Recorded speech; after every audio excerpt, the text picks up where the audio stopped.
Hello my friends and welcome back to another video. Today we're going to be starting a new series in which we feature different creators in our community.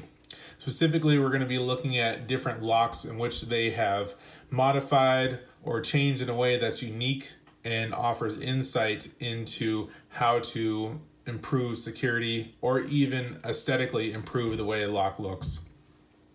Specifically today we are going to be going ahead and featuring MrBlack-Magic. And we're going to be looking at his challenge lock, the Rusty Grandpa.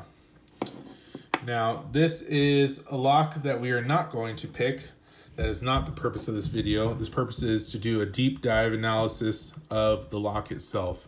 So you can see he made his out of a Euro profile. And he has a couple engravings on here. The first one is the title of the lock, the Rusty Grandpa, which is fairly common for most challenge locks. You'll see a lot of locks will have the name of the lock engraved on them. Next thing we have is the engraving on the key. Now, this is similar to a hallmark. The Rusty Grandpa is engraved on here. Now, I will say that with the way that the finish is, it's very easy to lose this because he's also sanded down the surrounding area. But he's also going for a theme in this lock of being like old and worn down. So I understand why the purpose of doing that. But I may have gone through with a Sharpie and just highlighted these engravings so they pop out a little bit. Next, we have the other side of the lock. You can see it says made in Germany. This is something that is not very common on challenge locks, however, and it's something that would be nice to see on locks going forward, is where they originate from. You know, these locks get passed around all over the world, and it's just cool to know where they come from. And then lastly, we have his hallmark, which is MrBlack-Magic. That's his username. You can either, a lot of people will put their name on it, or they'll put their physical hallmark, which for me is like my TR. And we have the date of creation. Now, the date of creation, I see sometimes will be on letters that go out with locks, but you never really see them on the physical lock, which I think is somewhat important to add, mainly because the more pieces that you have of a setup, like the letter and a box and all, you're going to lose those along the way of passing them back and forth. So this is a unique thing that this lock has that not most locks don't have, is specifically the fact that it tells you the country of origin as well as the manufacturing date. Now, taking out the key, you can see we have a custom cut key. Now, you can see this definitely violates Max, and it's kind of a polarizing conversation in the community, to be honest with you. A lot of people feel that violating Max, your challenge is not based on skill, it's based on the tools. If you had the proper tools to pick this, is not, I guess the best way to put it is, if I had all the tools in the world, I could pick this lock. But without creating my own tools, being limited to what you have, getting this back pin does not denote your physical skill as a picker. It just denotes the ability to get access to it, if that makes any sense. Now, that being said, like I said, this is a hand cut key, and I did notice that the theme of grinding down the faceplate is pretty much stops right there. It would have been nice to see it carry through if you're going to go with a theme, but that's just my own personal opinion. We can see that the key does work. Hangs up a little bit, but you're going to see that a little bit with challenge locks. The smoother the key, though, the more satisfying the challenge lock. Now, let's go ahead and take a look at the face of the lock. Now, we can see it's a Yale style keyway, and he has drilled out the facets of the lock to make it harder. Typically this would provide a challenge for some people, but I've found if I get my advice out, I don't feel like getting my big vise out, so we're just gonna do our in-hand one. There we go, that's in there. And let me get my tension wrench. So on this particular lock, his goal was to try to force you to do bottom of the keyway, but I found that if I just take this 30 thousandths tension wrench, I can just shove it in that top and I can tension the plug. Let's see if I can, what's the better? There we go. So you can see the plug does move with the tension wrench.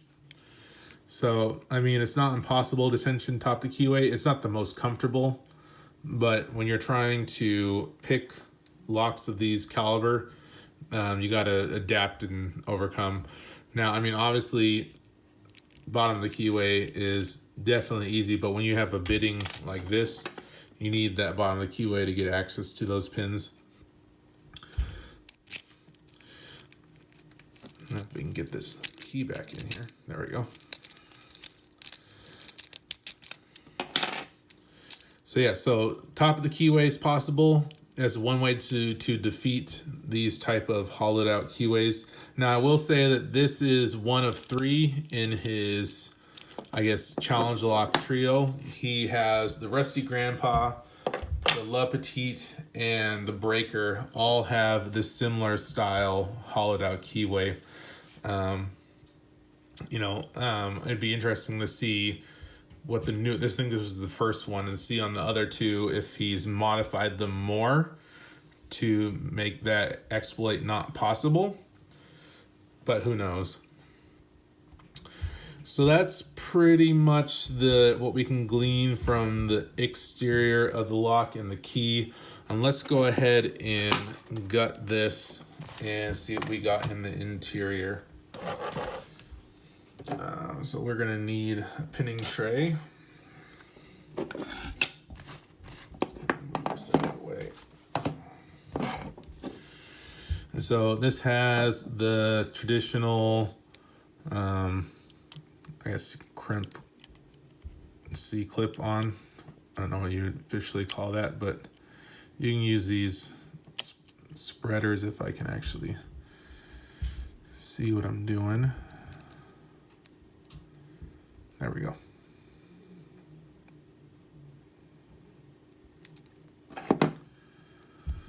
Is that enough, or did I not do enough? There we go. C-clip is off. And so we're going to go ahead and use the key.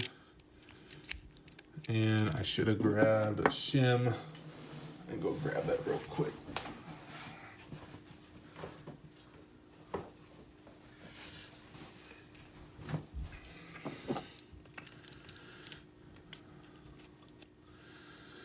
It's always recommended to shim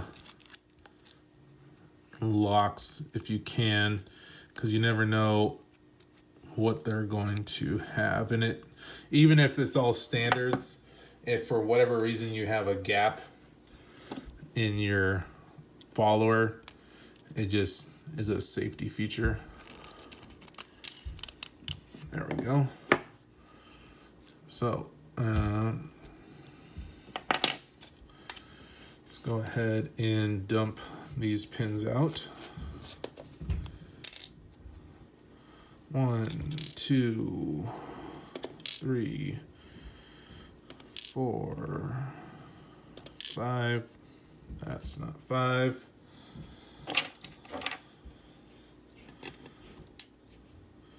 And then 6. Okay, so let's take a look at this plug. I can, or did I not grab? Here we go. Ooh. So we have threading on 1, threading on 2, threading on 3. We have nothing on 4, nothing on 5, and threading on 6. No counter milling.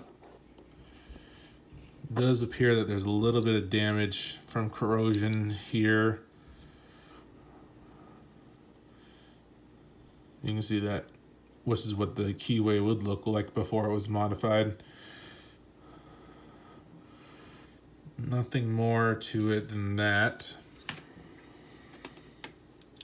Let's go ahead and take a look at these.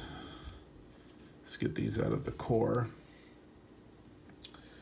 Okay. So pin 1. Pin 1 is a 2-part pin. Oop, don't use that.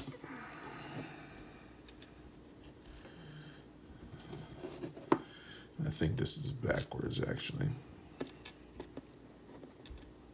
There we go. We got our spring.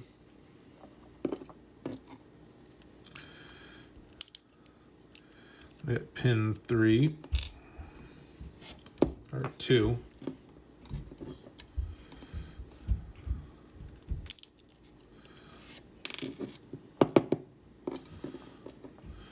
We got a gin bottle.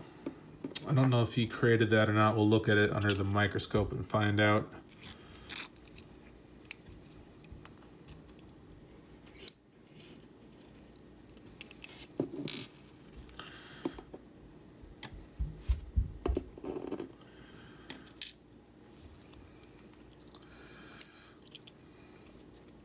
Okay, next one. Standard.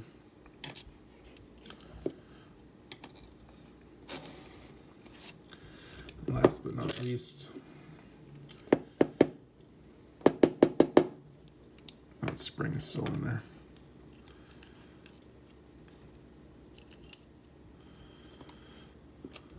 There we go. Okay, so that is what we have on the interior. And let us look at the Bible, because I see a lot of serrated on the key pins, but I'm curious if these will actually get caught in the Bible. So there's no modifications to the Bible. It's all standard, no threading. Now, if you were to make this harder and actually take advantage of the serrated tops of these pins, what I would like to see happen would be countermilling, reverse countermilling in the Bible. Basically, it's the same thing as countermilling in the plug, but it's in the Bible, or thread the Bible. What that's gonna allow this to do is catch those lips in the Bible, and to rotate out of it, you'll more than likely drop pins. And especially with this bitting here, it would make it that much more challenging. So let's go ahead and fire up the microscope.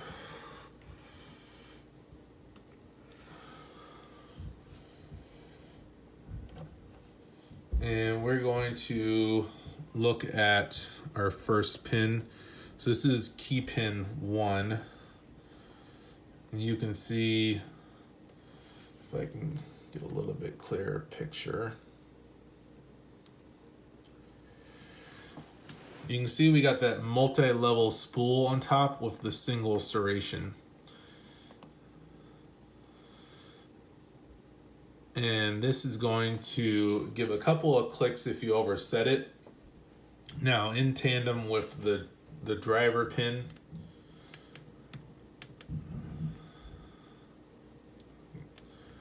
focus.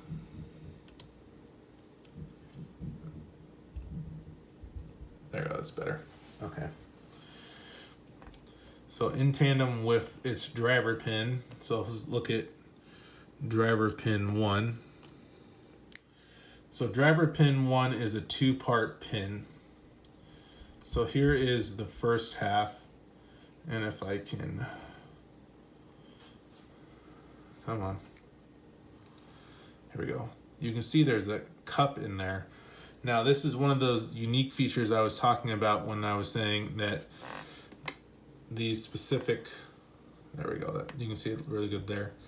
These specific creators have something unique to offer that I don't see with other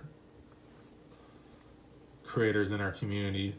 So here's the bottom half of driver pin 1, and here's the top half. And this T-pin rests in that cup, and essentially it acts like a pin and pin. That's a different version of the pin and pin. This will give you different feedback as well when you try to pick it. So those additional clicks from that driver pin, coupled with the serration on the additional clicks on the key pin coupled with the serrations on the driver pin, it'll be hard to differentiate between the two of them.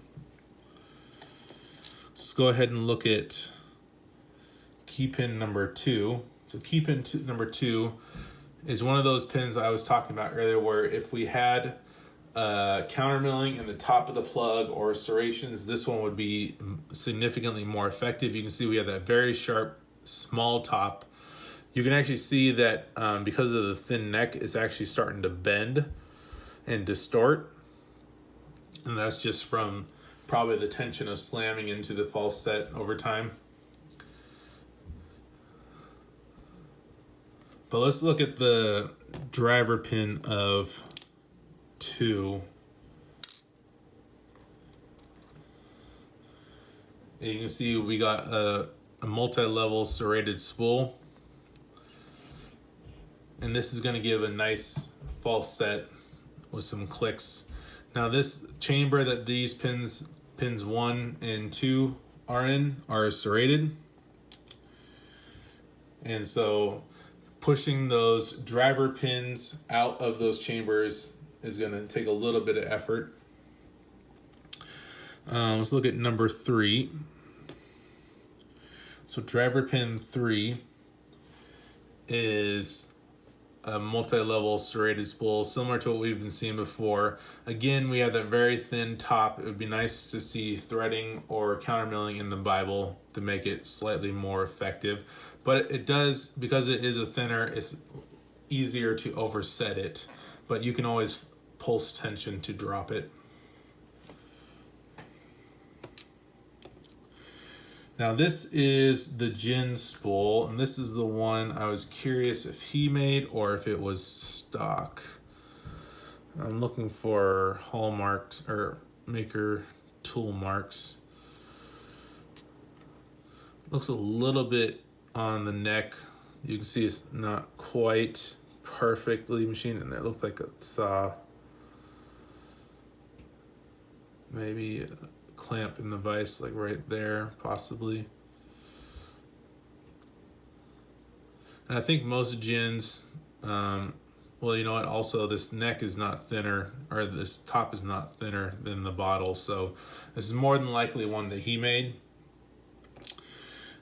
Now the Jin that's in the serrated chamber, it'll catch on that countermilling, or sorry, that threading, but it won't be as effective as, for example, if you were to put it against some countermilling.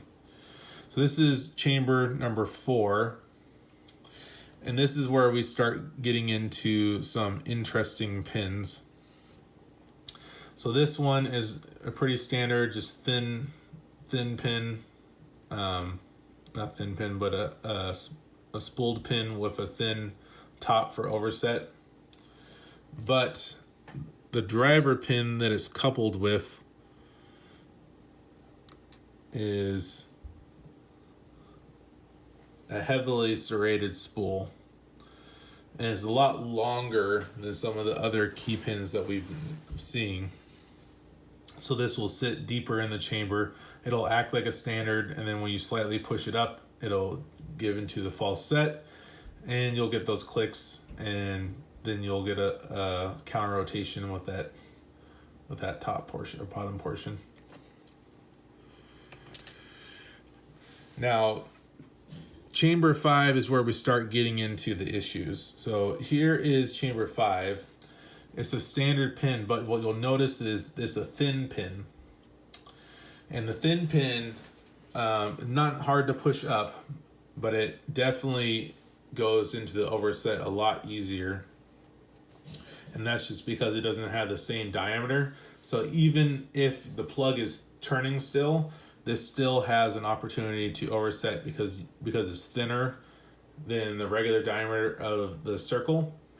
At which point, if you're turning, you can still push it up until that diameter between the two plugs closes in smaller than this.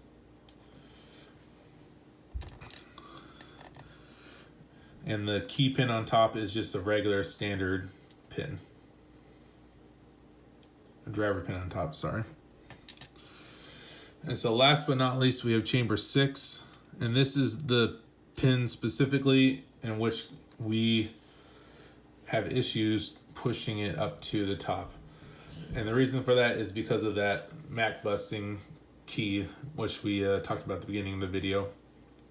So we got a double serrated here, and it's paired with a thin driver pin, and this will give very good false set action, so much to the point where it'll actually be this orientation on the plug in Bible, and this thin lip here will actually dig into the threading. So out of all the pins, this one I would say is the most effective because of the modifications in pin design.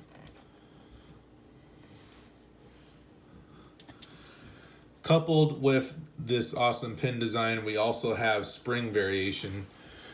We have varying length springs, varying strong and small springs, and these are coupled to match with the type of pins and orientation that they're in.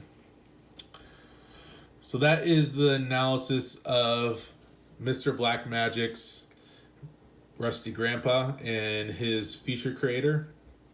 If you would like to be featured in an upcoming video, let me know, send me a lock, and I will do a deep dive analysis on it. Not necessarily will pick it.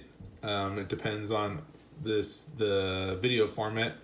But thank you again for sending this to me, and I hope you guys like the content. Like, comment, subscribe, and have a wonderful day. Thanks. Bye.